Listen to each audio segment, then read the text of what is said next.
Oi, pessoal, boa noite, tudo bem? Sejam bem-vindos a mais uma live paralímpica. No tema de hoje, a gente vai falar sobre classificação funcional. Nosso tema de hoje é deficiências diferentes, classes iguais. Por que isso acontece no esporte paralímpico? Então, hoje a gente vai falar sobre isso. E os nossos convidados são do atletismo. Os nossos atletas hoje são do atletismo, que é uma das 11 modalidades patrocinadas pelas loterias Caixa.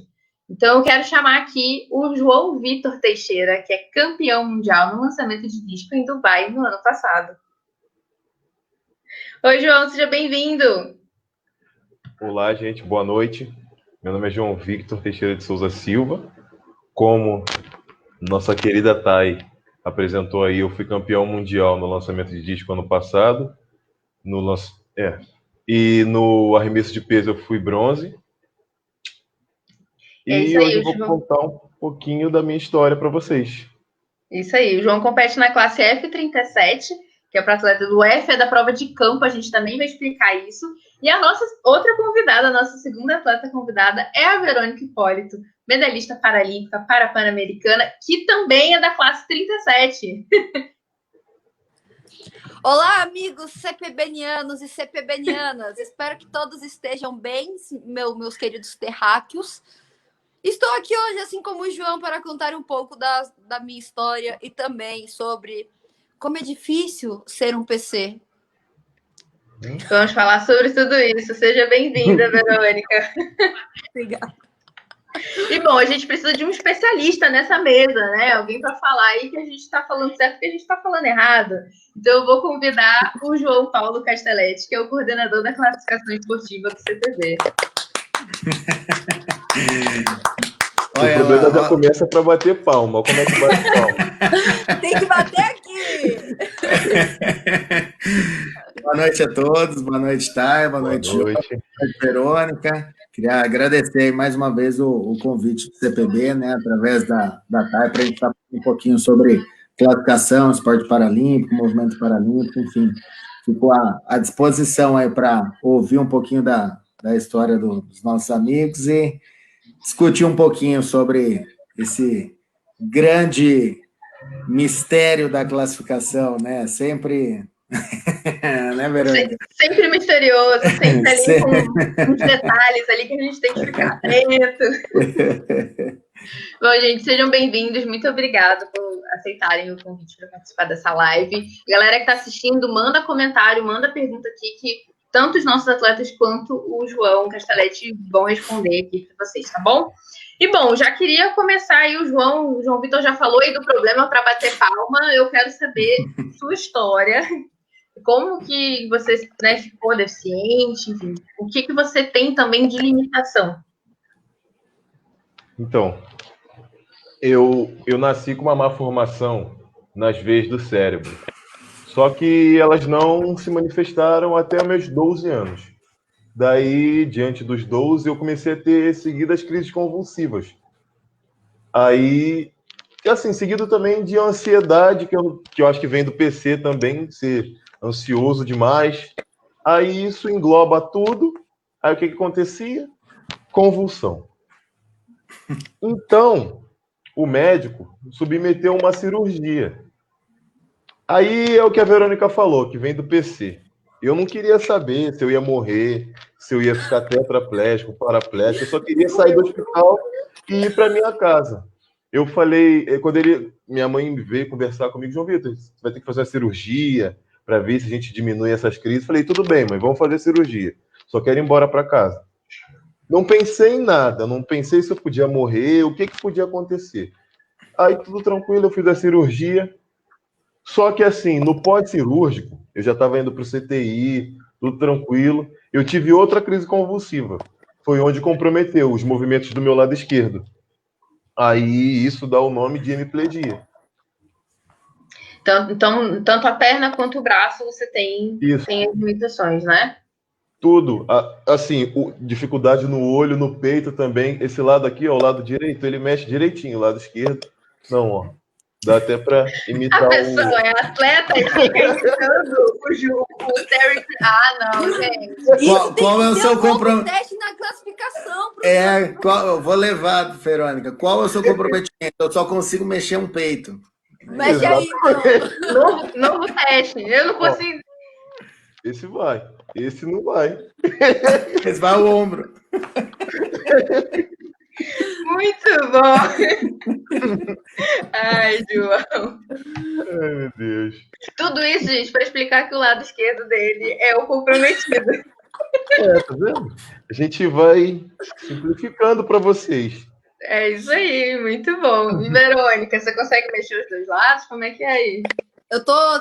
Desde que eu conheço o João, ele mostra que é PC mexendo o peito. E assim, até hoje eu não... Eu tenho que saber se isso é um teste da parte dos classificadores só para homens, mas não consigo. Eu acho que eu devo ter uma outra deficiência, então... E a minha história não é tão legal quanto a do João, não, meu. A história não é tão legal. O João teve toda uma história, assim, que aconteceu, bonita, superação. Eu fui lá e tive um AVC. Tive AVC com 14 para 15 anos. Paralisou todo o lado direito do meu corpo. Eu queria ser a menina mais rápida de Santo André, a cidade do futuro, aonde eu moro até hoje. E pretendo continuar. E aí eu me tornei uma das mais rápidas do mundo. Sofri na mão de classificadores. Eu não conhecia o movimento paralímpico. Eu não conhecia nada quando eu fui apresentada ao movimento paralímpico. E aí eu até estranhei um monte de gente lá para ver, mandando eu fazer um monte de movimento. Estranhei. Até hoje eu estranho um pouco. Me sinto interrogada num filme policial. Mas... depois do AVC, basicamente, eu tive uma... Posso falar que é hemiplegia, João? Sim. Uma hemiplegia do lado direito. Então, eu tinha uma dificuldade no braço, na perna, um pouco na fala antes. Mas isso tudo piorou um pouco mais depois de uma cirurgia que eu fiz em 2017. Para quem não sabe, eu fiz 3 cirurgias na cabeça para 3 retiradas de tumores. Uma cirurgia no intestino grosso, que não tem nada a ver com a minha deficiência, e tive um AVC, que tem a ver com a primeira parte. E aí eu fiz duas cirurgias na cabeça seguidas, em 2017 e 2018. Provavelmente tiraram algum parafuso meu no meio, porque piorou. Mas eu não tenho problema nenhum com isso, não. Eu acho divertido. Verônica, eu também não consigo mexer, não. Só vai o ombro, entendeu? E eu não sou PC, eu sou amputada de perna, não tem nada a ver com a história. Então, será que... Mas eu também não consigo. Eu também não consigo, só vai o ombro, mas entendeu? mexer no ombro já vai naquele funk de antigamente. Ficando Vou e mexer no mexendo o ombrinho.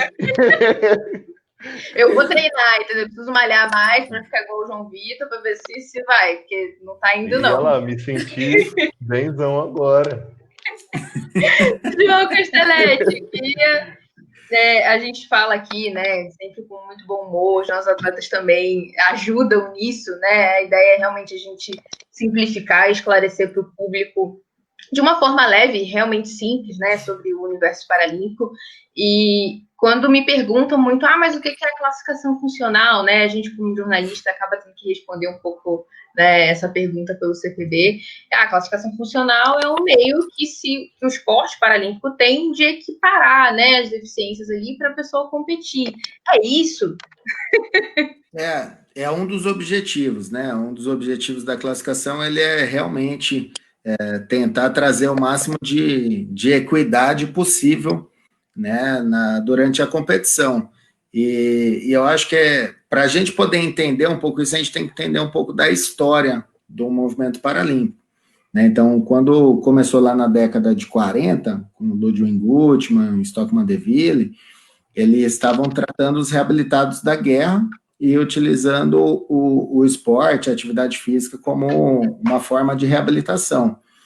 E começaram a realizar as competições, enfim, e para encurtar um pouco a história, mas para a gente ter um entendimento, era uma classificação só baseada na questão médica envolvida, questão clínica, no tipo de deficiência dessa pessoa. Então, Vou dar um exemplo, né? A pessoa tinha uma lesão medular à altura da torácica 10, a outra na torácica 11, a outra na torácica 9, enfim.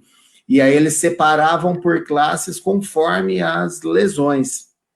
Então, o que acontecia? A gente tinha um universo muito grande de classes com poucos atletas, né? Então, tinha pouca competitividade. Então, era um atleta e uma prova e uma medalha, né? Então, até tem alguns livros, alguns artigos que eles trazem essa questão histórica, essa brincadeira de um atleta, uma medalha, né? Então, para trazer uma competitividade maior para o movimento paralímpico, sem perder essa equiparação, sem perder esse senso maior aí de igualdade, ou de tentar tornar o mais próximo possível nessa competição, que foi sendo estudado a questão da funcionalidade, da potencialidade. Então, o que esse atleta consegue realmente fazer, né? E aí, logicamente, isso vai sendo específico de cada modalidade, enfim, aí os sistemas eles vão se entrelaçando, né? Então, desde 92, em Barcelona, que foi obrigado que todas as classificações fossem funcionais, né? Que não fosse mais baseada puramente na questão médica, clínica, isso para pessoa com deficiência física, né? Isso é uma das coisas até interessantes, né, da gente falar, que quando a gente fala de classificação funcional, a gente está falando da deficiência física. O deficiente visual, ele vai fazer a classificação visual e o intelectual, a classificação intelectual. Muita gente confunde, que é a classificação funcional. Não, é a classificação esportiva, né, João? Que engloba essas três. Engloba todas elas, perfeito. A Verônica tá com a cara, eu fiz também de casa. Sempre soube, Verônica. Sempre soube que era dividido. Nunca pensei que classificação funcional era dividida entre física, visual, eu nunca pensei. É uma parada aí complexa. É que às vezes a gente encontra um atleta que tem a física, visual, intelectual, tudo junto, né? Então aí. Eu acho que X-tudo. É o X-tudo. Tem uns casos que realmente são complicados, né? O atleta até precisa escolher em qual deficiência, né, que ele vai competir, né? Sim, quando tem uma múltipla deficiência. Eu conheci num clube que eu nadava, tinha um nadador, né, que ele era baixa visão e ele era bem, não lembro se era PC, mas ele tinha realmente um grande comprometimento, era uma triplegia. E ele escolheu, né, ficar pela triplegia porque a visão não dava para ele competir como um S12 com a deficiência física, né, do jeito que ele tinha, né? Ele vai acabar tendo aí uma desvantagem, né, em qualquer uma das classes, mas a ideia é que ele tente competir na que tenha o mínimo aí de desvantagem possível, que ele seja o máximo competitivo possível, né? Boa noite, professor, tudo bem, professor? Boa noite. Boa noite, professor. Olha o coraçãozinho da Verônica. É um Big Mac, quase. E aí, Ju? E aí, João Vitor, eu queria te perguntar, né, essa questão da classificação. A Verônica já até adiantou um pouquinho que ela se sentia investigada, né, pela classificação na hora ali de fazer os testes e tal. Queria saber de você, João, como é que foi fazer a sua primeira classificação funcional? Teve nervosismo? Travou mais do que trava normalmente? Como é que foi? Foi muito engraçado, porque assim, eu tava começando a treinar e, como eu falei da ansiedade, eu já queria ganhar tudo. Aí eu pensei, caraca, tomara que Deus abençoe e eu ficar numa classe que eu já possa chegar chegando, né? Aí foi até um rapaz, se eu não me engano, ele era lá pro lado das Arábias, sabe? Aí, eu não sei se o João lembra. Aí... Não foi o João, foi um outro João, um magro do olho claro, você lembra, João? O do cabelo liso. Eu acho que o nome dele é João também, não é João, Marquinhos? Não, um branco. Loiro de olho claro, eu não sei onde não, loiro não. Rapaz, eu esqueci o nome dele. Eu sei que esse moço, ele me desanimou. Que eu achando que ia ficar na 36, né? Aí eu falei, 36 vai ser tranquilo. Aí o meu treinador me mostrou os adversários, eles bem, assim, magrinho, e eu, graças a Deus, sempre fui bem fortinho. Falei, vai ser eles. Aí fiquei com aquela expectativa, né? Aí acabou que eu caí na classe F37. Aí ele veio para mim, esse rapaz lá das Arábias, que eu não sei o nome dele, o país que ele era, eu sei que era daquele lado lá. Aí ele falou assim: olha, não fica triste não. Você ficou na 37, mas você é novo. É só ter paciência em treinar, você tem um potencial muito grande. Aí eu olhei para ele e falei assim: tá. Mas aí eu só não falei, mas eu falei assim: eu queria ganhar tudo logo, você não entendeu. Mas tá bom, vou ter paciência. Aí acabou que assim, graças a Deus, eu fui treinando, demorou o quê? A Verônica deve lembrar. Nós éramos da seleção de jovens ainda, o primeiro ano. Nossa. Foi o quê? Nossa. 2012, 2000... Não, foi antes. Hoje eu não 2000... Não, 2013. Cara, eu entrei Não, foi... Hã? Você foi um ano antes da gente ir para a Argentina. Nós fomos em 2013, não lembra? Ah, sim, lembrei. Quando eu penso que eu tô ruim, meu Deus do céu. Quem te aparece? Então, né? Natural de PC. Você lembra? Caramba, aquela viagem para a Argentina foi legal. Foi a minha primeira classificação internacional, foi ali. Criaram uma música para PC naquela época. E eu lembro que o João era o chefe dos PCs. E de repente eu me vi por todos os lados PCs e fazia um círculo em volta da gente pra gente dançar. Porque PC dançando não é igual outra pessoa dançando. Não é. PC dançando é um show. É o showman. Mas, né? Só vendo, né, João? Cara, é engraçado. É muito engraçado. Aí dali. Agora não, porque agora eu sou um cara mais sério, tô mais comportado, eu tô com uma certa idade. Mas a Verônica deve lembrar. Eu lembro, eu encontrei uma carroça na Argentina. Você lembra? A Verônica tu vai lembrar, vou falar, você vai lembrar. Aí é um carro, uma carroça grande. Eu subi em cima da carroça e tava lá em cima dançando. Aí o Everaldo apareceu. A cara era impagável. Aí o Everaldo, o que esse cara tá fazendo aí em cima? Tira ele daí, pelo amor de Deus. Vamos mudar a classificação do menino, tira ele daí. Aí eu desci, tomei um esporro, mas aí foi moldando o cara responsável e disciplinado que eu sou hoje, né? Que hoje eu sou um novo homem. Muito bem, isso aí. Um senhor de idade já agora. Exatamente. Vou te dar uma bengala, João. E Verônica, eu gosto de bengala. Vê, como é que foi para você? Você falou no início, né, que se sentia ali meio investigada. Como é que foi a sua primeira classificação? A primeira real. A primeira classificação real, assim, real a nível internacional ou real aqui nacional mesmo? Aqui tiver mais impacto para você. Não, que deu mais impacto são as classificações que eu faço com o João do meu lado, que eu não sei se ele tá comigo ou contra mim, né?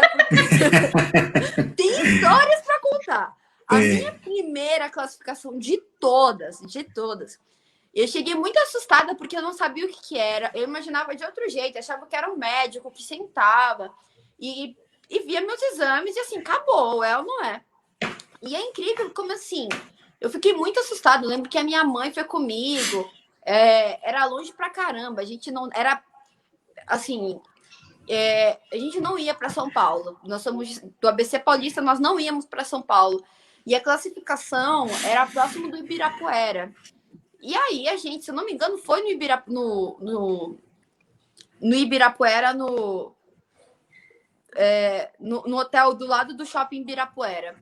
E aí eu fiquei assustada, porque eu vi 3 pessoas, e chamaram mais um, e pediam para eu fazer vários movimentos, e eu ficava assim, tem algo de errado aqui, por que eles pedem para eu fazer isso? Depois de muito tempo, acho que depois de umas 3 classificações, eu fui entender como que era a classificação, eu fui entender a diferença da classificação nacional para a internacional, inclusive, não é puxando saco não, mas eu vou falar uma coisa, a classificação brasileira, a classificação funcional, visual, intelectual brasileira na minha opinião, são as classificações mais justas a nível mundial. Porque eles não passam assim, opa, passou. Eles procuram, tipo, tudo, e mais um pouco, e mais um pouquinho, quando você acha que acabou, volta aqui. E assim, sempre se atualizando, não é puxando saco, porque o João tá aqui, não é puxando saco, mas é porque realmente, quando a gente vai em outras classificações, a gente vê a diferença da brasileira para o resto do mundo. Mas a classificação que mais me marcou, assim, de todas, teve duas, mas a primeira foi que me marcou, tipo, absurdamente, que eu não vou esquecer isso da minha vida, foi com uma traição do João Paulo Castelletti. Já até sei o que é. Foi uma denúncia! Denúncia nessa live! Foi uma traição que eu vou contar. Ô, Thay, qual que é a prova do atleta? Fazer a corrida. E o atleta não quer correr? Eu não entendo isso. Não, o que não, vamos com calma. Olha, me mandaram nadar borboleta. Eu nunca nadei borboleta. Thay, uma coisa, eu acho que assim, é mudar o estilo um pouquinho. Agora, aumentar a metragem da prova, eu queria morrer. O que aconteceu? Foi uma classificação minha, foi a primeira que eu fiquei como 37. Se eu não me engano, foi no Open, aqui no Brasil, depois da cirurgia que eu fiz em 2017 na cabeça, ou 2018. Não me lembro muito bem. Eu me lembro que eu fui com o João, com medo, depois de eu ter feito as cirurgias, do que iria acontecer. E aí eu falei assim, eu vou ter que correr, João? Sempre a gente tem que correr. Sim, mas o máximo que você vai correr são 200 metros. E eu treinando para 100 metros, pensando, vou 200 metros, vou largar. Se eu tiver que vomitar, eu vomito. Aí os classificadores pediram para eu fazer uns 100 metros, eu fiz.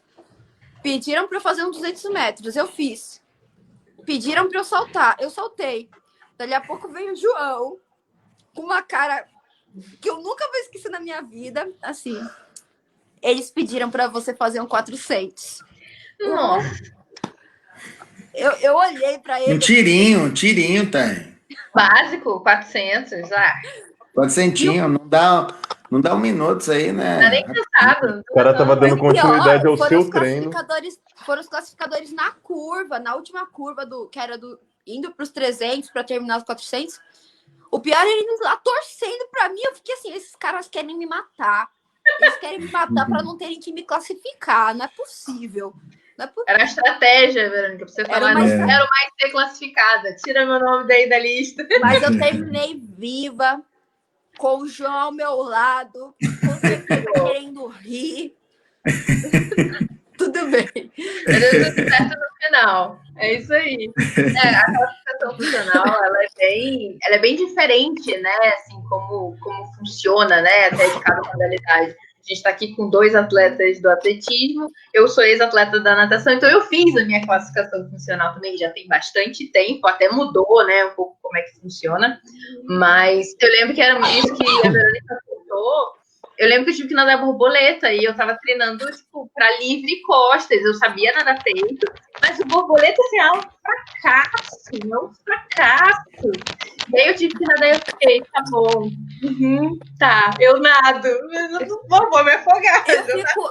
Eu ficava pensando assim, eu não peguei, eu já tava preparando pro Jovian, que eles querem que você faça um 800. Nossa, e eu já tava preparando. Nem parou no 400. Pois é, mas o atletismo vai de 100 a maratona. Ela fez 3 provinhas ali, já quer parar, não entendi. Dava para fazer mais, né, João? Dava. Mas,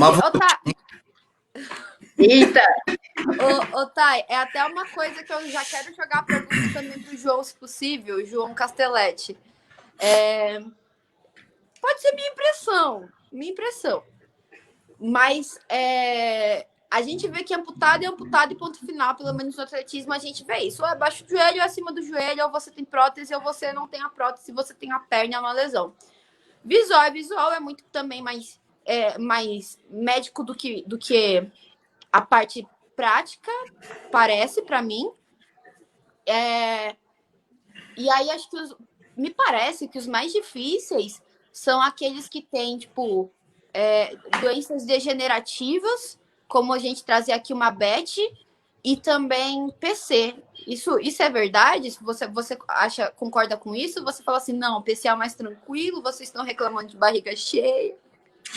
Não, eu acho que você está certinho. A classificação, a gente generaliza PC, né? Até conversei um pouco com a Thay sobre isso, né? Mas, na verdade, a paralisia cerebral, ela é um tipo de deficiência física, né? E a gente tem outros tipos de deficiências que têm as mesmas características. Então, como você falou, do AVC, uma retirada de um tumor, um AVE, um traumatismo crânioencefálico. Então, são lesões encefálicas, né? Que podem ser no cérebro, no cerebelo, no bulbo, na ponte, enfim, diversas regiões do cérebro, enfim, né? Que a gente generaliza como cérebro, mas da cabeça, enfim. Então, é do encéfalo, né? Então, o encéfalo é composto por várias regiões. Então, diversos tipos de deficiência estão relacionados a um comprometimento nessa região. E um deles é a paralisia cerebral, que está mais relacionada à falta de oxigenação no cérebro durante o parto, né? Então, generalizando, é isso. E esses comprometimentos neurológicos, né, encefálicos, eles podem gerar 3 tipos de deficiências e sequelas que estão relacionados ao comprometimento, né? Físico, que seria a hipertonia, que é um aumento do tônus muscular, então a musculatura fica rígida, né? Você não consegue fazer os movimentos completos articulares, né? Você fica com essa musculatura travada, chama hipertonia, então aumento do tônus, né? Uma hipertonia. A ataxia, que são movimentos incoordenados, né? Você tem uma incoordenação dos movimentos, e a atetose, que são os movimentos involuntários, né? Então, são alguns movimentos que você não controla também. Então, diversos tipos de deficiência trazem para esses comprometimentos, né? A classificação hoje ela é composta por 10 tipos de deficiência, sendo 8 físicas, uma visual e uma intelectual. Então, do físico vai ter hipertonia, tetose e ataxia, que vão estar relacionados a esses comprometimentos encefálicos, que sim, são os mais difíceis de serem avaliados. Aí a gente tem o déficit de força muscular, que vai estar relacionado a uma lesão medular, uma sequela de poliomielite, uma distrofia muscular, né? Então, são diferentes tipos de deficiência que têm déficit de força muscular, por isso que eles se enquadram mais ou menos no mesmo grupo. A gente vai ter o déficit de amplitude de movimento, que pode ser uma artrogripose, que pode ser um trauma, uma queimadura, enfim, que vai ter uma limitação do movimento articular. A gente tem a baixa estatura, que está relacionado normalmente à condroplasia, né, o nanismo, né, os anões aí. A gente tem a diferença de comprimento de membros inferiores, então é uma diferença entre uma perna e outra, que também essa diferença ela vai mudar de acordo com a modalidade, e a gente tem a deficiência no membro, que aí entra amputação, uma formação congênita, que entra algum trauma, enfim. Então, são diferentes tipos de deficiência que tem que se enquadrar num desses 8. E esses 3 que eu comentei primeiro, que é a hipertonia, a tetose e a ataxia, que estão relacionados à paralisia cerebral, ao AVC, ao AVE, enfim. E a gente acaba generalizando classe de PC, porque as características são as mesmas, né? Então, é uma forma de, no popular, ficar mais fácil de se comunicar. Mas, todos eles a gente realiza testes, né? Para poder finalizar a classificação, enfim. E são testes, a grande maioria, testes coordenativos, e avaliar a coordenação motora, ela realmente é mais complexa do que avaliar uma força muscular, por exemplo, né? Então, o teste de força muscular que a gente utiliza de Daniels, que varia de 0 a 5, ele é menos subjetivo do que a avaliação de força, né? Então, vou dar um exemplo do teste, né? Ele varia de 0 a 5, vamos pensar no extensor do cotovelo. O 0, você não tem movimento nenhum, você não consegue fazer movimento, contração muscular, nada. O grau 1, você tem uma fibrilação do músculo, mas não tem um movimento. O grau 2, você tem uma contração muscular e consegue ter um movimento do membro sem a gravidade, sem a influência da gravidade. O grau 3 é contra a gravidade, então você consegue executar movimento de extensão contra a gravidade. O 4 com uma força moderada, que é a parte mais subjetiva do teste, né, que o que é moderado para mim é diferente do que é para Thay, para Verônica, enfim. E o 5, que é a musculatura preservada.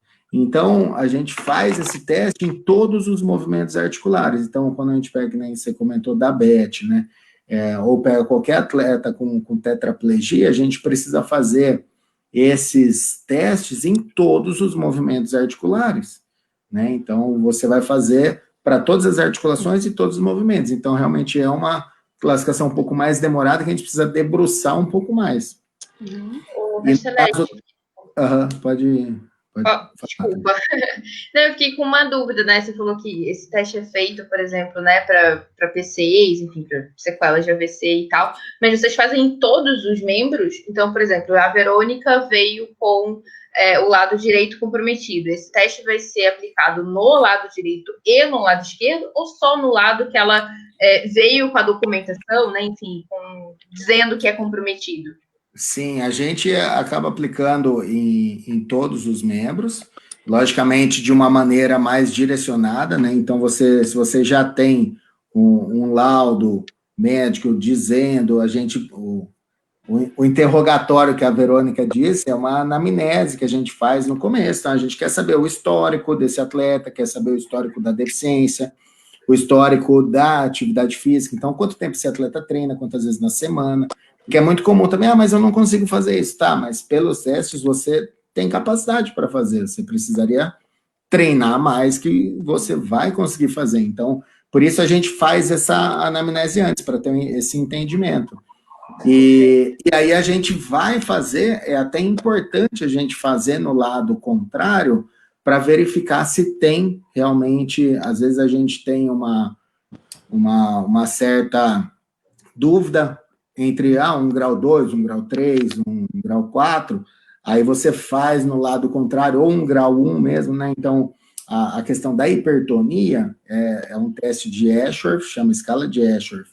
Ela varia de 0 a 4, e ela também tem, né? O 0 não tem limitação nenhuma, o 1 ele dá uma travada e depois consegue continuar o movimento. O grau 2 ele dá como se fosse um estilo de canivete, né? Ele vai travando aos poucos, uma dentiçãozinha. O 3 ele tem uma rigidez que você tem que aplicar uma força para conseguir executar a amplitude do movimento. E o 4, você não consegue mover esse membro. Então, tem uma contratura tão grande, um aumento do tônus tão grande que a gente não consegue. Então, o membro fica em flexão, né? Então, a gente faz também o movimento do punho, né, de cotovelo, de ombro. Então, por isso que a gente faz todos esses movimentos. E, às vezes, um grau 1, né, que é uma leve travada e depois continua, ele é o suficiente para você dar elegibilidade, porque você tem uma comprovação física do exame neurológico que foi feito, então você consegue comprovar a elegibilidade desse atleta, no caso dos PCs, né, das lesões encefálicas, e aí é um grau 1, então assim, ele é borderline, ele está ali no limite entre ser elegível e não elegível, então é muito interessante a gente fazer no membro oposto para ver se realmente não tem nenhum comprometimento, e é muito comum a gente encontrar mais comprometimento do que apresenta o laudo. Então, muitas vezes aparece lá, é uma hemiplegia. Aí você faz a avaliação nos 4 membros, na verdade não é uma hemi, não é meio corpo, ele tem uma triplegia. Você encontra outro comprometimento. Né? Porque às vezes o que o laudo aponta é realmente o mais comprometido, né? Mas isso não quer dizer que às vezes o membro não tenha, né, algum nível. Exato. É muito comum a diplegia, né, que a gente fala que são os atletas da classe 35, que tem os 2 membros inferiores, né, no atletismo. Você falar que eles são todos diplégicos, aí você faz os testes no membro superior e tem também um comprometimento. Então, é uma quadriplegia com uma sequela maior nos membros inferiores. Sim. Exato. Então, realmente é caso a caso, né? É o que a gente fala muito, né? Ah, mas um atleta tal tem a mesma deficiência que eu. Mas às vezes ela não se manifesta exatamente do mesmo Exato. Então, assim, ó. O histórico até do atleta, então, por exemplo, né, a Verônica teve um AVC, teve depois, né, o tumor, enfim, ela tem todo um histórico bem diferente do João, que mesmo que eles tivessem ali o mesmo tipo de comprometimento, e eles são da mesma classe, né, o João é F37 e a Verônica é T37, então, assim, eles têm o mesmo nível, né, estariam em pé de igualdade. A Verônica competindo no campo ia ser F e o João competindo na pista seria T. Então, mas o jeito que essa deficiência, né, esse comprometimento se manifesta é muito diferente. Então, até muita gente fala, mas o atleta tal tem a mesma deficiência que eu, por que eu não sou na mesma classe? Tem alguma coisa diferente, tem algum detalhezinho que só a banca acaba pegando realmente. Porque no olho, né, tem muita coisa que, para mim, assim, é igual. Eu acho que é até interessante, né, Verônica, a primeira classificação que ela passou, por ela já ter sido atleta antes, né, do convencional, enfim, eu lembro que eu fui até o SESI para ver a Verônica, enfim, antes dela passar pela classificação, né, que eu também Nossa amizade vem de tempos. Vem de antes do movimento paralímpico, né, Verônica? Olha só. E aí, assim, eu lembro que eu fui na pista, eu estava sozinho, eu fiz alguns testes nela, né? E aí eu falei, puta, aparentemente não tá, nos testes clínicos não tá aparecendo. Aí ela começou a correr, deu uma volta, duas, não sei o quê. Falei, opa, já tô vendo uma assimetria, uma diferença de um lado para o outro. Enfim, aí você começa, porque era bem limítrofe, né? Então, esse é um pulo do gato. E o outro lance esses atletas com comprometimento encefálico, quanto mais fadigado eles estão, mais aparece, né? Então, esse é o modo de sacar. Por isso a Verônica falou, mas mandaram dar um tiro de 400. A gente não queria ver a performance dela no 400, queria ver ela fadigada, para ver o quanto que a fadiga ia influenciar, e aí não tem como esconder isso, sabe? Então, esse é um ponto X também em relação às lesões encefálicas, né? E realmente cada um é de um jeito, né? Por isso que a gente fala que... Igual, gente, não dá. Muito difícil. É muito difícil, realmente não é fácil a classificação para PC, né? Para PC. Para esse grupo, né? Eu queria trazer uma polêmica. Uma história polêmica. É isso que eu ia falar, eu adoro polêmicas. Eu quero trazer uma história polêmica. O João Vitor passou por uma situação no Mundial do ano passado. Ele fez a prova do peso, né? Tinha ficado ali em quarto. Porém, João, o que aconteceu ali na prova com outros atletas? Não foi com você, foi com outros atletas envolvendo a classificação. Eu fui... Assim, o peso... É claro, todo atleta tem aquela responsabilidade de saber que, não, eu vou entrar na prova, mas eu sabia que aquilo ali não era minha prova principal. Eu fui, dei o meu melhor e, graças a Deus, fiquei em quarto lugar. Só que o grego, aquele rapazinho, ele... eu tinha comentado com o João, falei, João, caramba, dá uma olhada naquele cara ali. Acho que ele não é 37, não. Ele tem toda a característica de um 38.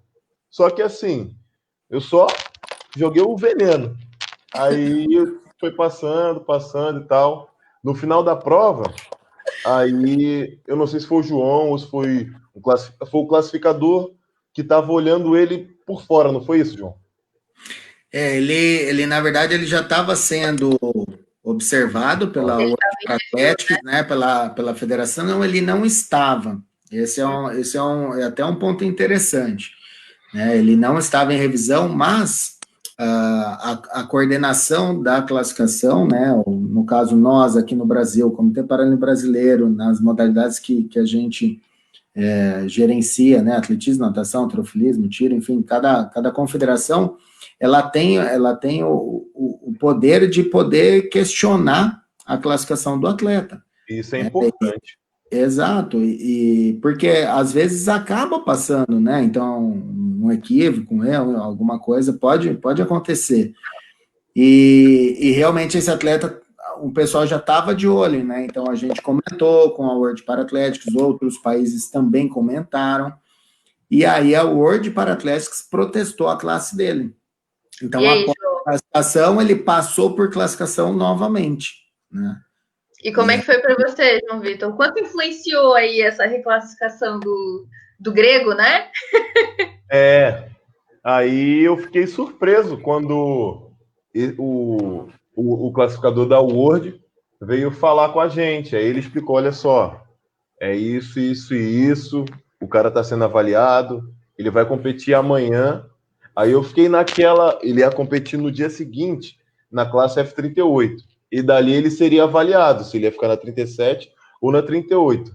Só que aí é onde vem a polêmica. Chegou lá, ele era um cara totalmente diferente da prova do dia anterior. Rapaz, não tem nem como explicar, mas eu sei que, assim, resumindo, era totalmente diferente. Ele não girava do jeito que ele estava girando no dia. Ele, assim, tentou burlar uma coisa que não era. Então ficou nítido que ele realmente estava forçando a barra. E aí, depois da prova, saiu, eles tiveram uma reunião entre o pessoal da World, tiveram uma reunião, aí ficou aquela incógnita. E aí, será que o cara vai sair? Ele saindo, eu ia para terceiro lugar. Se ele continuasse na classe, eu continuaria ali com o meu quarto lugar, trabalhando para o disco. Só que aí, houve essa reviravolta, ele foi classificado como 38, e eu fui para terceiro lugar, e fiquei feliz com a minha medalha de bronze. Porém, depois, quando chegou a minha prova, o couro comeu, o Scott estalou, nem cavalo aguentou e deu certo, foi campeão mundial. Muito eu acho que deixa eu só fazer um complemento nessa fala do João, que eu acho que é sensacional, né? Então, o processo de classificação, ele não é só uma avaliação, né? Você tem a primeira análise dos documentos, tem uma anamnese que é feita, daí tem a avaliação clínica, tem a avaliação técnica e tem a avaliação de observação em competição. Então, só após essas 3 etapas que esse atleta recebe a classificação, né? E também não acaba aí, ele pode ser protestado, ou essa classificação pode estar em revisão, enfim, porque qual que é a ideia? A ideia não é prejudicar nenhum atleta, a ideia é que a gente tente manter o máximo de igualdade possível. Aí foi analisado que esse atleta estava numa situação diferente dos outros, né? E aí percebeu-se, foi analisada a prova antes, foi analisada a outra prova, foi feitas as avaliações, e aí verificou-se realmente que ele teria que ter uma alteração da classe, né? Então, é importante essa análise, né? Eu costumo dizer que a classificação não está aqui para ir contra o atleta, né? Ela está aqui para auxiliar o atleta, né? Eu brinco muito que eu falo, tá ruim a classificação, imagina se não tivesse, né? Então, a ideia, ela é um sistema novo que está em processo de alteração, implementação, a gente está estudando para conseguir melhorar a classificação. Hoje a classificação está sendo baseada em evidência científica, então muitas pessoas estão estudando para conseguir melhorar o sistema de classificação para a gente poder ter o máximo de equidade cada vez mais, né? Então, essa é a grande proposta.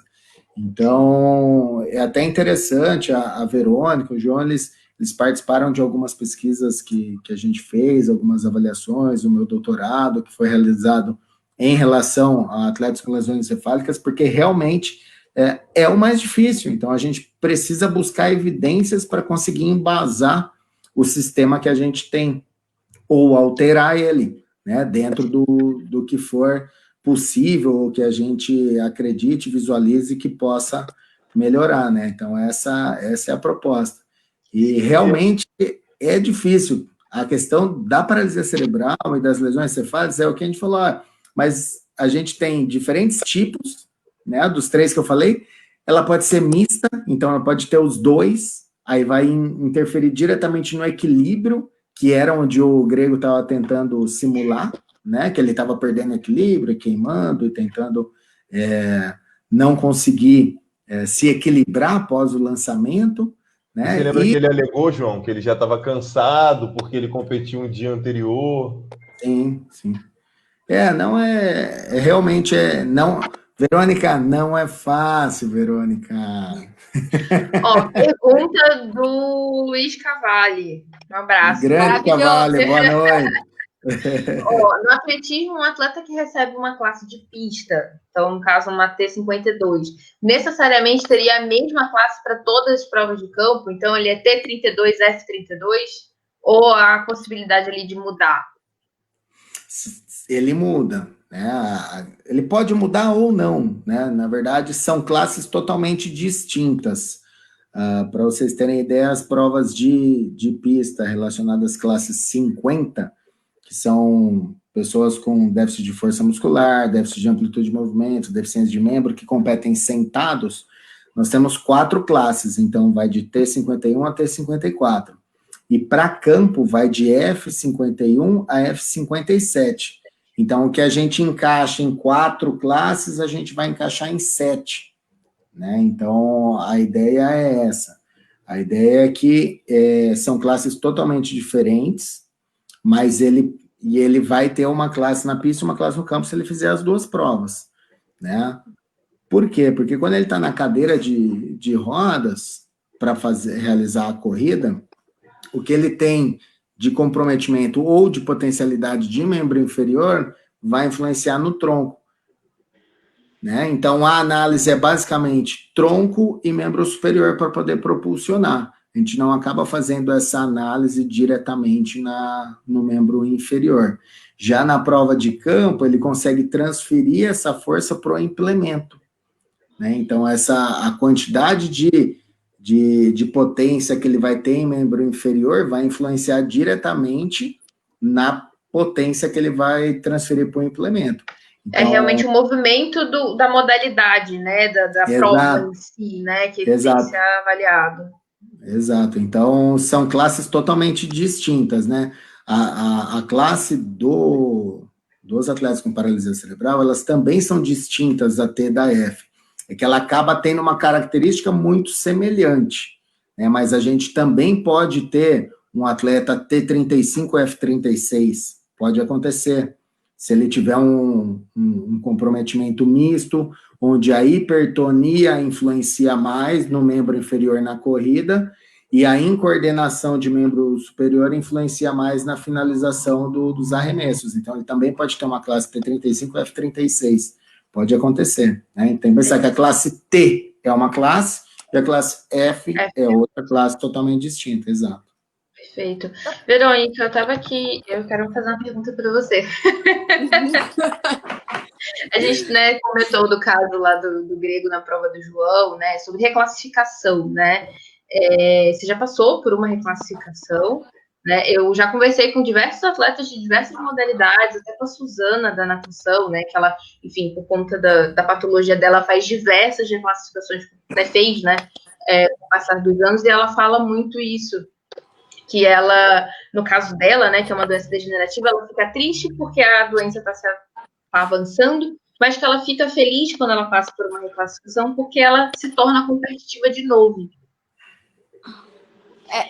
Eu acredito que isso é polêmico. Eu queria saber como é que é para você, que já veio, né, foi da 37, da 38 e está na 37. Eu acho que, assim, sempre... sendo um pouco mais direta, eu acho que quando a gente está falando aqui, o nosso papel como atletas, o meu e do João, assim como o seu, como já foi atleta, tá aí como jornalista hoje, e do João Castelletti agora como classificador, é sempre tentar trazer o máximo possível de verdade. Eu acho que existem alguns problemas quando a gente fala sobre reclassificação, infelizmente. Vou trazer alguns. Quando a gente fala de reclassificação, quem tá de fora, normalmente, quando sobe, tava mentindo o tempo todo, e quando desce, tá mentindo. Então, acho que existe um problema. Claro que não é sempre, mas é uma coisa assim. Quando a gente fala sobre o movimento olímpico, ninguém com deficiência. É homem, mulher, tá dopado ou não tá? E normalmente, quando tem um resultado muito bom, é o quê? Tá dopado, tá tomando algo e não pegaram. No Paralímpico, tem mais. Tá na classe errada. Tá na classe errada, erraram. Pagou, não fez. E assim, por isso que eu falo muito abertamente, não tenho nenhum problema de falar sobre isso. Classificador no Brasil, eu tenho muito orgulho de falar isso, não tem rabo preso, não. Fala, explica, se precisar sentar, explica de novo. É uma coisa que eu até brinco às vezes com o João, né? Tem muito pseudo classificador por aí. E eu não tô falando sobre mim, eu tô falando de muita gente. Quem é classificador de verdade, estudou há muito tempo. Desculpa. Perdão, gente, eu vou fazer um comentário. Minha mãe está ali tirando foto minha. Paparazzi. Mas voltando ao assunto sério. E aí existe um problema que todo mundo quer ser classificador. Então, o João classifica como X, ou o Marquinhos, ou outros classificadores classificam como X, Y, Z, e vai lá normalmente pessoas, podendo ser atletas, treinadores, podem ser até pais, mães, irmãos, irmãs, amigos, pessoas que estão na arquibancada. Tá errado. E aí existe outro problema, que assim, quando a gente fala de reclassificação, normalmente as pessoas pensam assim, pô, a pessoa tá numa classe X, ela vai descer? Se o João tivesse na 38 e descesse para 37, assim como eu aconteci, com certeza o primeiro pensamento que as pessoas iam ter sobre ele é, agora ele vai ganhar tudo. Mas não é bem assim. Existem dois grandes pontos sobre a reclassificação. Antes da minha reclassificação para cair para 37, o João me classificou. O João Catelete me classificou na fisioterapia, fez todos os testes. E quando ele falou para mim assim, ó, você é uma 37 borderline, eu pensei que era para cima, ele falou que era para baixo, eu fiquei surpresa, eu fiquei, ué, quase que eu fui classificadora. Eu falei, tá errado, meu querido. Mas e aí? Estava tentando ligar, mas eu voltei. Voltou. Mas aí depois, quando eu fui voltando no treino, eu entendi como estava difícil para mim voltar a correr, voltar a saltar, voltar a colocar peso, conseguir controle, parar de ter tanta ataxia. Então foi assim, foi um momento que eu falo muito.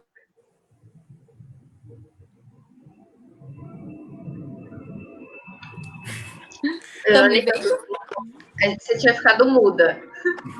Você falou, eu falo muito, e aí ficou muda. Eu falei, o mundo tá tentando me cortar. Não querem que você fale verdades. Não querem que eu vou falar, podem parar de me ligar. Mas é uma coisa assim, eu demorei muito tempo, tanto que hoje é que eu consigo me entender melhor para reentender o meu. Agora sim. Ai, meu Deus, por favor. Tá tudo bem. Tá me ligando, por favor, para. Parem. Deixa claro, não vão me calar. Não vou me calar, quem sabe faz ao vivo. Então, assim, foi muito difícil para mim esse processo. Com certeza, se eu tivesse no 38, eu seria absurdamente menos competitiva, e eu posso falar isso talvez a um nível, quem sabe, chegasse no nível brasileiro, sul-americano, eu não teria essa competitividade. Eu perdi competitividade, sim, apesar de estar agora numa classe que é mais correta para mim neste momento. É uma coisa que eu falo. Eu não minto, tipo, em todas as competições, no Mundial, no Pan-Americano, sobre os meus resultados. Eu faço. Então, são coisas... Eu falo sempre, né? Classificação é algo muito complicado. Reclassificação, então, tanto para o classificador, que sempre vai cair no lombo dele. Sempre vai cair no lombo dele. Ah, não, fez errado. Ah, não, fez... Eu tenho certeza aqui. João. Eu acho que eu gostei quando a Verônica falou assim, todo mundo quer ser classificador. É assim, todo mundo quer ser, mas não quer. Mas não tem árbitro, né? Todo mundo quer ser árbitro, mas não quer. Ah, foi pênalti. Não foi. Depois que viu 20 vezes o lance, fala, eu falei que tinha sido pênalti. Então, É exatamente isso, assim, ó, tem alguns pontos e é legal entender que tem um limite à classe, né? Então, essa classe tem um limite aí que a gente chama de borderline, que está na linha, na borda da linha para ir para outra classe, e esse pode ser um borderline para cima ou um borderline para baixo, e essa classe tem uma largura. E assim, eu achei legal quando a Verônica falou assim, no momento eu acho que é a classe mais indicada para mim, e né? Então, tem N fatores que podem influenciar na classificação, né? E o tempo de reabilitação, o tempo de lesão, o tempo de treinamento, tudo isso pode influenciar, né? Então, por isso que esses atletas, a idade desse atleta, né? Então, todos os atletas abaixo dos 18 anos ficam em revisão. Então, tem alguns fatores que a gente precisa continuar olhando esses atletas. Então, não é que ele classificou, a gente vai nunca mais olhar para ele, não. A gente vai continuar olhando. Então, se o próprio atleta, se o próprio técnico ainda não conseguiu entender, né, realmente qual é o comprometimento exato que esse atleta tem, ou qual é a potencialidade que esse atleta tem, imagina o classificador que ficou 40 minutos, 1 hora com ele. Né? Então, por isso que a gente precisa, sim, verificar esse atleta durante um período maior. E o atleta mudando de classe, ele não está mentindo ou não, assim, não é o atleta que está mudando de classe, né? Ele está fazendo as avaliações. E aí a regra, e não é o classificador, é a regra, é o que está no manual. Tem coisa que eu não concordo, mas está na regra, né? Assim como qualquer regra, sei lá, não concordo com o impedimento. Está na regra, você tem que seguir. Né? Aquele famoso não é culpa de ninguém. Exato, né? Então, assim, eu não concordo com essa regra. É uma coisa, vamos trabalhar para mudar essa regra. Mas não quer dizer que a gente não vai segui-la. Né? A gente tem que seguir, porque internacionalmente nas competições vai ter que seguir. Então a gente segue as normas, né? E é difícil, é difícil. Você falou futebol, João. Posso... Eu lembrei. Hã? Vai, João, depois eu falo e a gente deixa o Paulo perguntar. Eu lembrei aqui, João vai lembrar. Você falou de futebol, eu lembrei do VAR. Você lembra lá em Dubai, no último Mundial, que aconteceu? Que eles estavam todo filmando o pessoal dentro da competição, em treinamento e dentro do hotel. Você reparou isso? Eu achei legal, interessante também isso acontecer, porque aí tem como você comprovar ele antes, durante e depois da prova. Exato, exato. E aumentou ou diminuiu a polêmica depois do VAR? Rapaz, aumentou, isso aí é complicado. Até já trazendo mais ainda a polêmica. E é sempre bom lembrar assim, galera, não é briga. A briga seria um tom um pouco diferente. A briga a gente vai fazer uma outra live para isso, com o João, o João Castelletti como personagem principal, contando as polêmicas. A gente inverte. As polêmicas da vida de um classificador. Mas é assim, quantas vezes eu já não vi e já não ouvi treinador, professor, mãe. Eu já vi mãe vindo para mim falando assim: meu filho, minha filha vai ser 36. E eu ficava assim, ela tem uma funcionalidade melhor do que eu. Tu olha para Tácita, tipo, que é da classe 36, olha bem, é isso. Tem certeza? Eu acho que a gente tem que chegar no ponto e colocar a mãe realmente passar assim, tentar tirar, claro que é difícil, mas tentar tirar um pouco das nossas vontades e começar, já que a gente está no esporte paralímpico ou está assistindo o esporte paralímpico, a enxergar o que realmente está acontecendo. E aí, até uma pergunta que eu deixo para o João aqui, meu querido. Uma dúvida que eu sempre tive.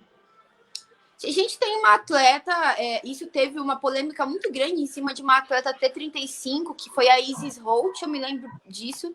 Se a gente tem uma atleta, ou um atleta, tanto faz, que faz uma classificação e dá X, ponto, dá, por exemplo, 35. E esse atleta treina muito, seja porque começou agora a treinar e depois começou a ter mais tempo de treino. É possível, então, mesmo ter essa mudança de classe? Você não necessariamente... Acho que amputados é um pouco diferente, mas se a gente fala de PC, você não é essa classe, você está nessa classe, é possível dizer isso?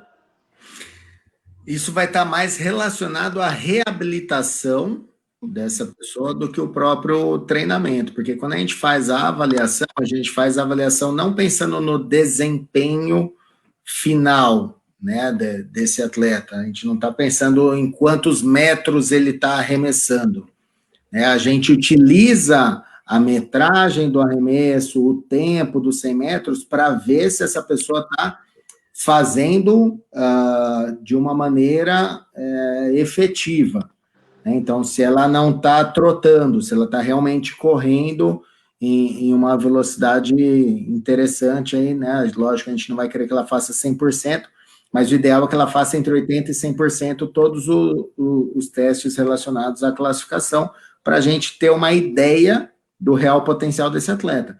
Então, o treinamento é mais difícil, eu não vou falar que não, né? Segundo o código de classificação, é para ele não influenciar, e a ideia é que ele não influencie, só que se a gente pensar que o treinamento está ligado à reabilitação, então é um conjunto de fatores. Se esse atleta é um recém-lesado, pode sim o treinamento ajudar na reabilitação, isso caso ele for um borderline muito característico, né? Então, mas também não é toda a situação.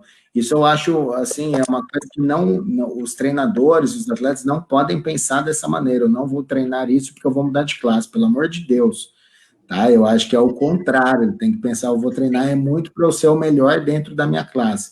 Não é esse. O classificador falou para mim. Não é o quanto eu salto, é o como eu salto. Então, isso vocês têm que entender, tá? Eu não estou vendo se você salta 40, 45 centímetros por enquanto. Estou vendo como você salta esses 45 centímetros. E aí a comparação vai ser de você com você mesmo, e não de você com os outros. Então, essa é a ideia.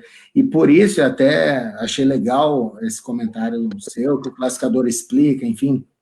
A gente faz um trabalho muito interessante dentro do Comitê Paralímpico de informação, né? Então, relacionado aí a cursos de habilitação técnica em todas as etapas do circuito, agora os cursos EAD, online, né? A gente está fazendo curso para o Brasil inteiro, e dentro das modalidades a gente tem o tema de classificação, onde a gente explica isso para os técnicos, para quem está querendo fazer o curso. As noções básicas de classificação tem no curso EAD, né, de noções básicas dos fundamentos do esporte paralímpico, né, que é um curso gratuito. Então, eu acho que, assim, se a pessoa quer fazer qualquer tipo de comentário relacionado, ela tem que estudar, né? Então, ela estuda, tendo entendimento, aí sim é interessante. Eu costumo dizer que quanto mais a gente ensina as pessoas, melhor fica a nossa discussão.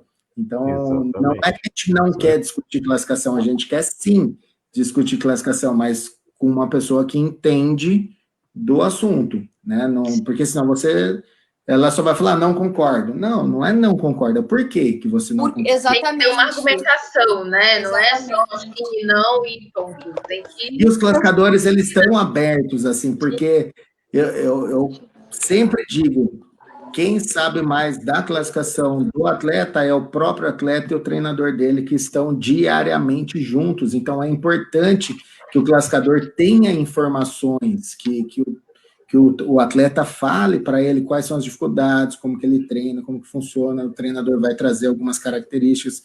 Então, é importante para a gente ter esse contato. Eu acho que no Brasil essa é a grande vantagem, né? Os nossos classificadores, eles têm uma relação muito boa aí dentro dos clubes, dentro no convívio com os atletas, com os dirigentes, enfim, a gente está nas competições, a gente acompanha as competições.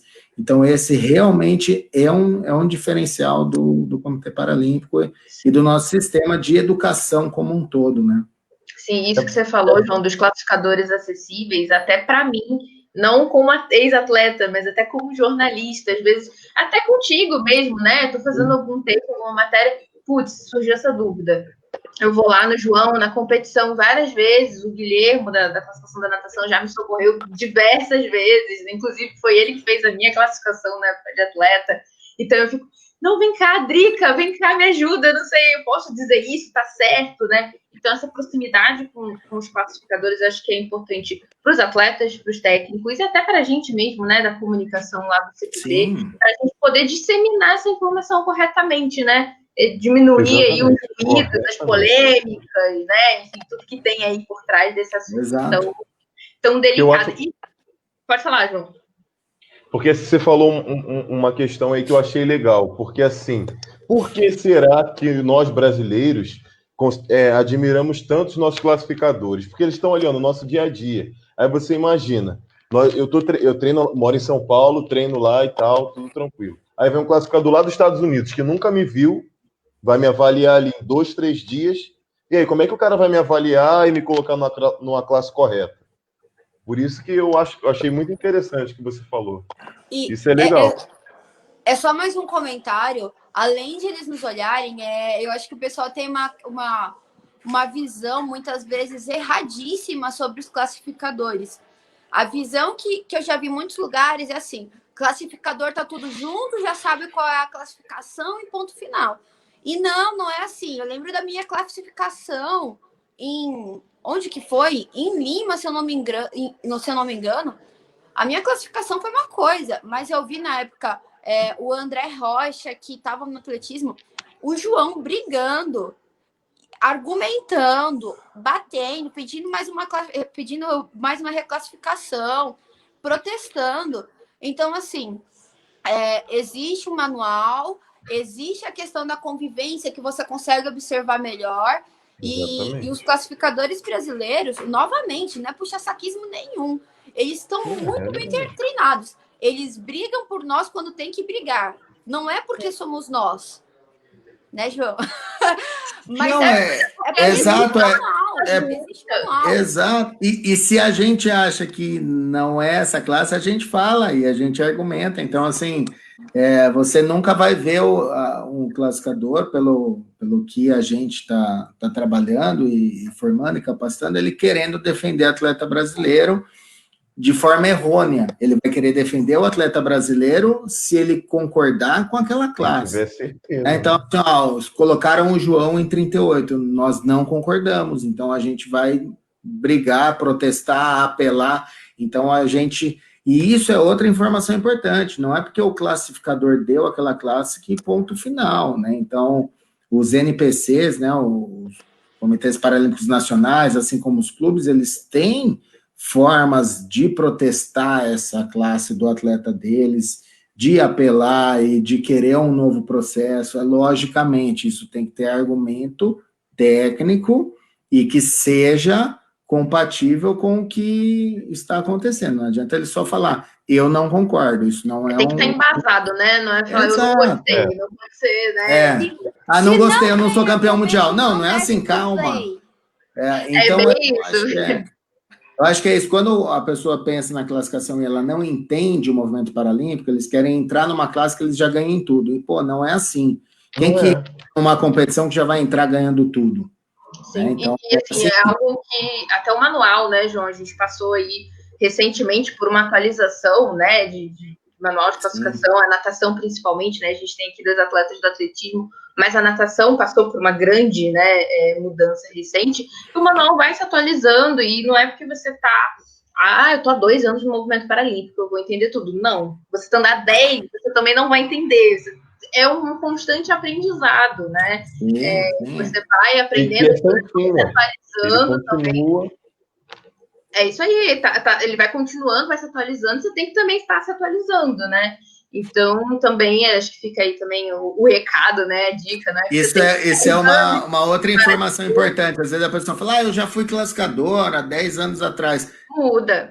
Mudou muito. Então, assim, quando eu entrei no Movimento Paralímpico 2004, assim, pelo menos o manual de classificação do atletismo, que é o que eu estou trabalhando diretamente, hoje, né, como classificador internacional, ele já atualizou pelo menos umas 8 vezes. Então, assim, não atualizou inteiro, mas ele já Tinha, Alguns claro, pontos, F58 não tem mais, é 57, o desarticulado era 57, agora é 56, enfim, vai tendo alteração. Agora entrou as classes de Petra, que é de RR1, RR3.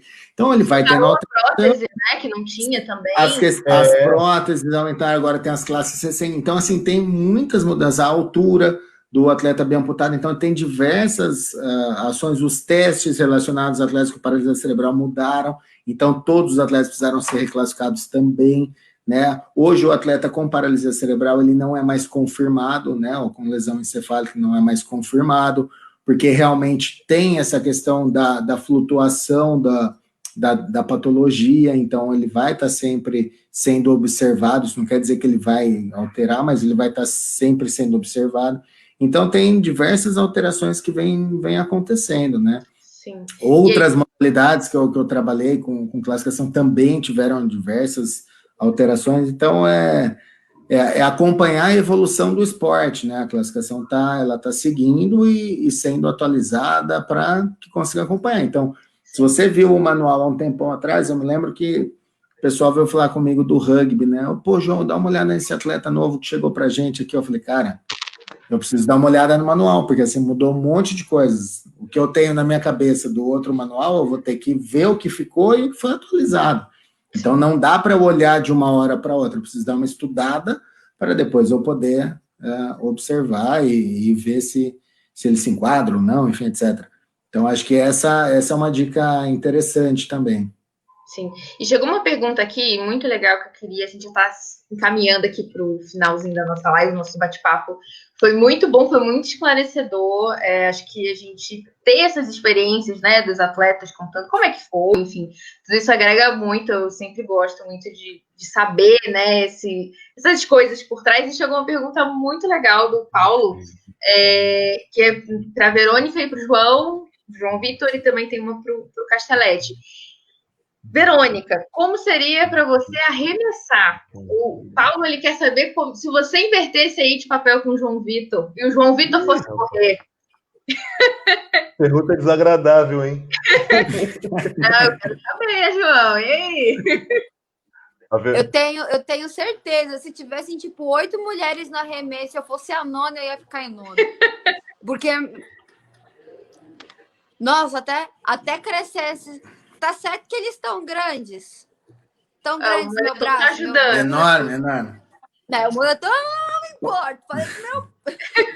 Mas provavelmente eu ia me machucar na primeira vez que eu arremessasse, lançasse, enfim, né? Você pensou em algum momento? Você pensou em algum momento em prova de campo? Já aconteceu. A Verônica lembra. Teve uma época que eu tava tão desesperada, mas tão desesperada, quando eu entrei pra 37, não reconhecia o meu corpo direito, né? Não reconhecia, ficava assim, eu sou uma 38 que tá na 37. E aí, demorou muito pra eu reconhecer todo o meu corpo, tudo que tava acontecendo, todos os espasmos que eu tinha, toda essa questão de conhecimento corporal. Enfim, aí eu ficava assim, eu não vou conseguir índice. Eu não vou conseguir índice, vamos ver a tabela de índice, o que eu vou fazer para conseguir índice, e aí eu vou correr. E aí eu vi lá, arremesso e lançamento, vi o número e pensei, beleza. Dá para mim. Aqui joga no peito, faço o supinão lá, eu lembro, que no mesmo dia eu ia perguntar pro João Paulo, não Castelletti, não, esse é João Paulo, mas outro João Paulo. O técnico. Vai arremesso lançamento. Treinador do João. E aí eu lembro que quando eu cheguei lá, tava o Thiago Paulino, fazendo supino. Na hora que eu olhei, eu vi meu braço, olhei pra ele e eu falei, caramba, eu ia falar outra palavra aqui, mas falei, caramba, deu errado. Ainda fui pro João e falei assim, João, esse resultado aqui, você acha fácil, médio ou difícil? Eu lembro direitinho que ele falou assim, que a Shirlene não fazia esse resultado. Eu falei, o quê? Tchau. Fui embora. É complicado. E você, João? Cara, não, é isso mesmo. Quero saber se ele se vê correndo. Já aconteceu. Na minha primeira competição, que foi os Jogos Escolares, 2012, eu fiz os 100 metros. Nossa! Aí eu sabia, assim, eu estava retornando da cirurgia, tinha muito tempo parado. Aí fiquei 1 ano fazendo fisioterapia. Voltei, aí foi meio que a minha primeira competição. Aí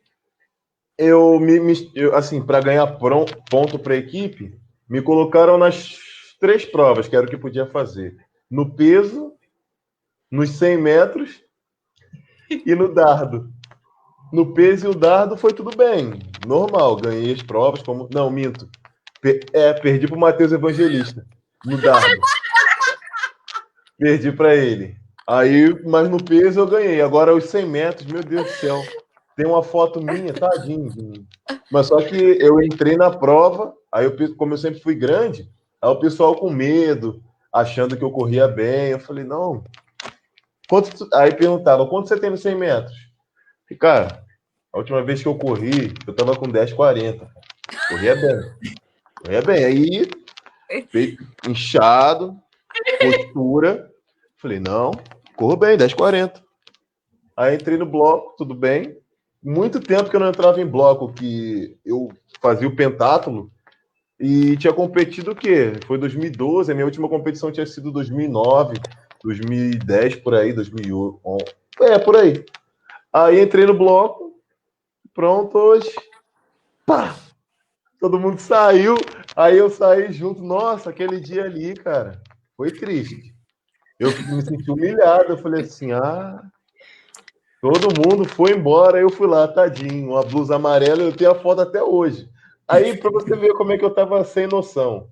Eu não levei sapatilha de corrida, só levei meu tênis, e o tênis, se agarrasse, eu ia cair de cara na pista que eu vivia tropeçando, vivo até hoje, tropeçando. Isso também entra na vida de um PC, é tropeçar. Tropeçar. Olha, já também, viu? Meu Deus, assim, na pista ali no Centro Paralímpico, tudo bem, se tropeçar e tal, cair é normal. Agora você imagina, no meio de um shopping, você andando, aí você tá com um tênis, que ele dá aquela rasteira no chão, faz aquele barulho, aí você dá uma tropeçada, todo mundo te olha, o shopping para e fica continua normal. Normal. Duvido. Aí entra as características de um PC. Aí eu tropeço, vejo que tá todo mundo me olhando, o que acontece?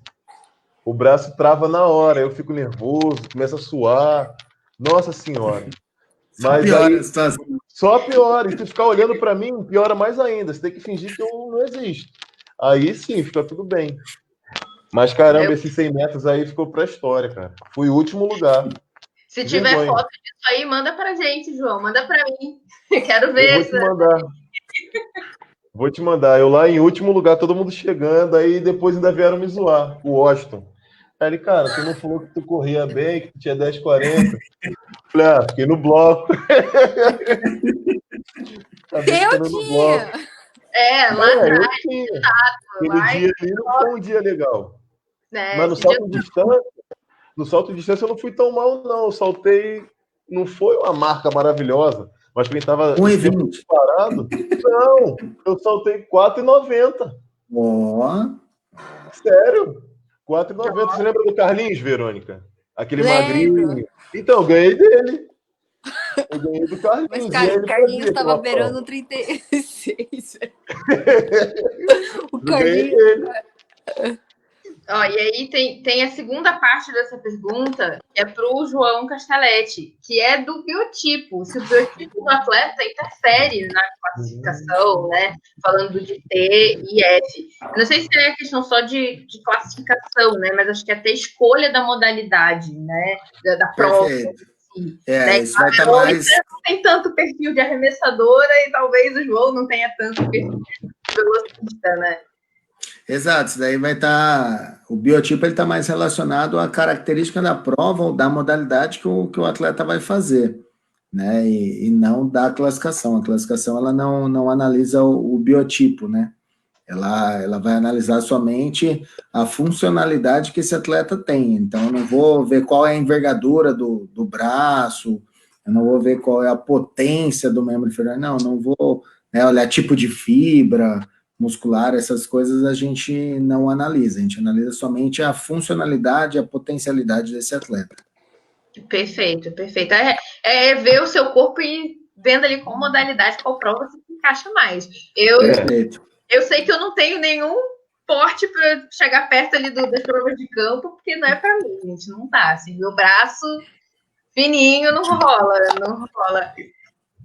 E isso que você está falando, hoje eu estou olhando, assim, parando para ver a nível mundial, o que a Verônica mesmo falou, acho que se eu for para arremesso eu me dou bem. Hoje não tem mais isso, todas as provas estão num nível altíssimo. Altíssimo. Tá tudo muito alto, não tem como, eu vou para natação que eu vou me dar bem, eu vou para ali, não tem mais isso. O nível do esporte está muito alto. Bom, né?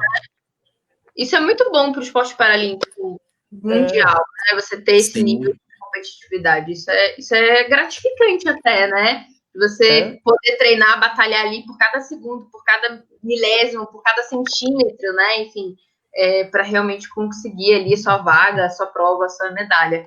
Gente, queria agradecer muito esse bate-papo com vocês. Foi muito legal.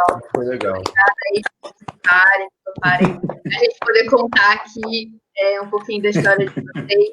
Queria também já deixar aqui um recado, né? O João Castelletti falou sobre os cursos, né, de classificação. O CPB tem uma área específica, a Educação Paralímpica, que cuida desses cursos de capacitação para técnico, para classificador, para árbitro. Então, acessa lá, cpb.org.br, né, o site lá do Comitê Paralímpico, que você encontra lá na aba Educação Paralímpica todas as informações que você precisa aí para começar a estudar, né, junto com a gente aí. Tem lá os pré-requisitos, né, para cada curso. Então, você encontra tudo isso lá no site do CPB. Gente, muito obrigada. Vocês querem dar aí uma última palavrinha, despedida? Verônica. Quero agradecer. Primeira vez que eu fico quieta, Verônica. Bom, meus queridos, vou aqui reforçar, caso vocês queiram ser classificadores, árbitros de verdade, então acessem lá a Academia Paralímpica do CPB. Eu não lembro o site agora, eu lembro que é alguma coisa.org, mas... Assim, aí, ó, tá na tela. www.cpb.org.br, procure Academia Paralímpica e pare de ser a pessoa que vai pro João Castelletti, pro Marquinhos e falou assim, eu não concordo porque simplesmente eu concordo. Tenho um argumento, porque eu tenho certeza que eles já estão com a paciência por aqui. E você, meu amigo, minha amiga, atleta, por favor...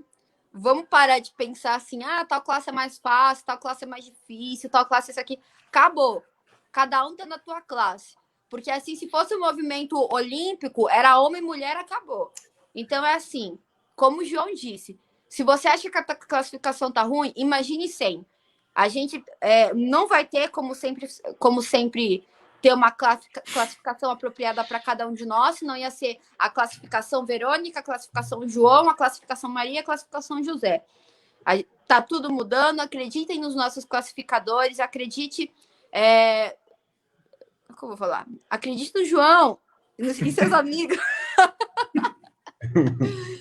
E vamos continuar treinando, porque Tóquio 2021 vai acontecer. E não importa se você é 35, 36, 37, 38, 60, 70, 10, 12, não importa. Ou você corre, ou você nada, ou você lança, ou você não vai fazer isso. Já estou indo estudar, minha querida mãe. Muito bom. João Vitor, seus agradecimentos.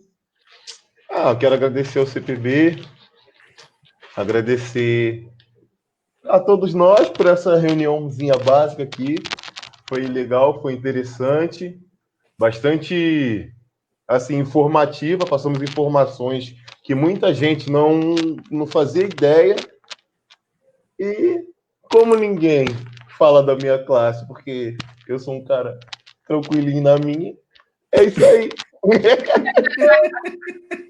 Nada a declarar. Muito bom. Excelente. Queria agradecer também aí o CPB, né, em nome da TAI. Sempre um prazer e uma honra poder estar aqui falando sobre classificação, falando sobre movimento paralímpico, ainda mais acompanhado aí da Verônica e do João Vitor, que são atletas excepcionais, né, que nunca olharam para a classe e sim para o treinamento, para o desempenho, para tentar dar o seu melhor. Então, acho que essa é a grande dica. E para quem realmente está interessado, eu acho que falou tudo. Entra lá no site, dá uma olhadinha nos cursos lá da Educação Paralímpica, que vai ter diversas áreas sobre o movimento paralímpico que, com certeza, vocês vão poder aprender muito aí e desfrutar. Tá bom? Uma ótima noite a todos. Sabendo que não é chegar lá colar do amiguinho, não, é estudar. É isso aí. É verdade. Avisa eles, João, avisa eles. Vai colar do amiguinho. Sem colar do amiguinho. Gente, muito obrigada. Queria agradecer mais uma vez a Caixa, que patrocina aqui a nossa modalidade, né, convidada de hoje, que é o atletismo. Amém. Muito obrigada a todo mundo que assistiu aqui a live. Vai ter uma matéria lá no site do CPB amanhã, com um resuminho aqui do que a gente comentou. A live vai ficar salva aqui também. Então, se você quiser assistir, não pegou desde o começo, a live vai ficar salva para você rever aqui. Tá bom, gente? Muito obrigada e até a próxima live. Valeu, gente. Até mais. Boa noite. Até mais. Boa noite. Boa noite.